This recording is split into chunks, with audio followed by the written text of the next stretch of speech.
Assalamualaikum warahmatullahi wabarakatuh. Selamat siang pemirsa, kembali lagi dengan saya Wahyu Ardianti dalam berita seputar Kota Tebing Tinggi. Pembudidayaan jamur tiram telah ada di Kota Tebing Tinggi sejak 2006 yang lalu. Saat ini, reporter kami telah ada di tempat pembudidayaan tersebut. Assalamualaikum warahmatullahi wabarakatuh. Selamat siang pemirsa. Saat ini saya sedang berada di rumah pembudidayaan jamur di Kota Tebing Tinggi, yaitu rumah Bapak Zulkifli. Mari saksikan keseruannya bersama saya. Baik Pak, apa yang membuat Bapak tertarik untuk membudidayakan jamur tiram ini?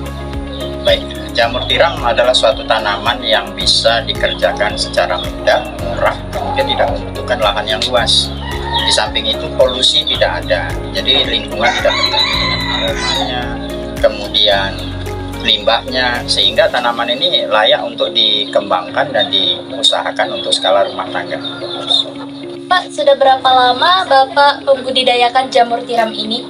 Jamur tiram ini mulai Bapak kembangkan sejak tahun 2006.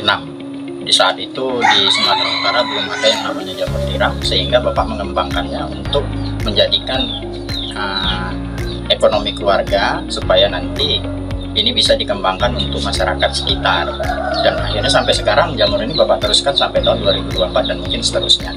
Jadi bagaimana kondisi yang tepat untuk membudidayakan jamur tiram ini, Pak? Jadi jamur tiram ini bisa dikerjakan dalam kondisi suhu yang agak rendah, tapi tidak juga terlalu tinggi, karena terlalu tinggi nanti mengakibatkan tanaman ini tidak baik. Jadi suhu yang tepat adalah antara 28 derajat sampai dengan 30 derajat, khusus untuk jamur tiram. Tapi kalau untuk jamur kuping itu di antara 25 derajat sampai 30 derajat. Jadi dataran rendah seperti tebing tinggi ini layak dan bisa untuk dikembangkan, tapi dengan menggunakan iklim mikro. Iklim mikro itu adalah membuat tempat atau kumbung yang beratapkan rumbia, jangan beratapkan seng, sehingga mengakibatkan panas dalam ruangan itu tinggi. Kalau sudah suhunya tinggi, nanti pertumbuhannya akan tidak baik. Oke Pak, jadi bagaimana cara membudidayakan jamur tiram ini, Pak? Proses budidaya jamur ini diawali dari pembibitan tentunya. Nah, ini kita awali dari media yang pas, yaitu dengan menggunakan serbuk kayu karet, kemudian ditambah dengan kapur, ditambah dengan air, ditambah dengan dedak. Jadi proses budidaya ini dengan media yang tadi Bapak sebutkan, kemudian kita sterilkan. Setelah sterilisasi itu terjadi, baru kita inokulasikan bibit, kemudian kita inkubasi. Jadi proses inkubasi sampai menjadi tumbuh kembangnya jamur itu kurang lebih 2 bulan.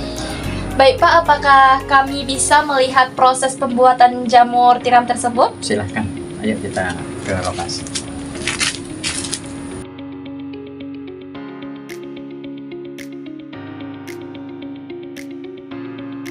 Baik, proses pembuatan jamur tiram ini dimulai dari pencampuran serbuk kayu yang nanti dicampur dengan dedak, kemudian dicampur dengan kapur.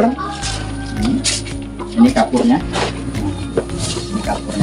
Kemudian nanti dimasukkan ke dalam mixer. Ini namanya mixernya. Nah, nanti di sini di blend, kemudian ditambah dengan air. Setelah ini jadi menyatu antara air, dedak, kapur, dan serbuk kayu, kemudian nanti dicetak. Nah, ini cetakannya.